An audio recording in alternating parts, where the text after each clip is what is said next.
A wandering Oni allied with Moloch, Drahmin was once a vicious landlord who found himself punished in the flames of hell after his death.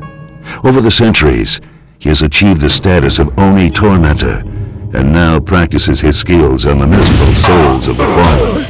Drahmin is a really interesting looking character. He doesn't really look like what you'd expect a Mortal Kombat character to look like. He comes from the Netherrealm. He's an Oni, a demon from hell. In Mortal Kombat Deadly Alliance, Drahmin and Moloch were assisting Quan Chi in escaping the Netherrealm. Quan Chi turned on them and abandoned them, so they have a vendetta against Quan Chi. I always liked Drahmin as a character. I always had a cool design. He's basically, you know, a skinless guy with this big club for a weapon. Drahmin's basically just this big mound of walking, rotting flesh. Drahmin was probably one of the most difficult characters to program just because he had this club on him. When he kept switching sides, we had to write special code to make sure that the club didn't switch to his other arm.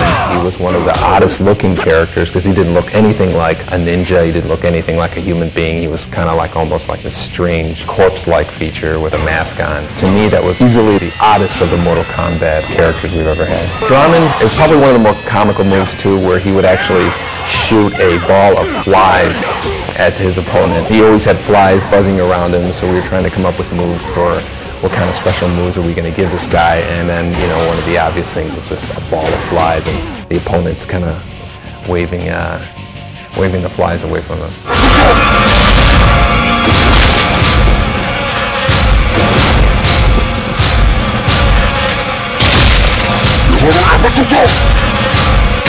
Drahmin wins. Fatality.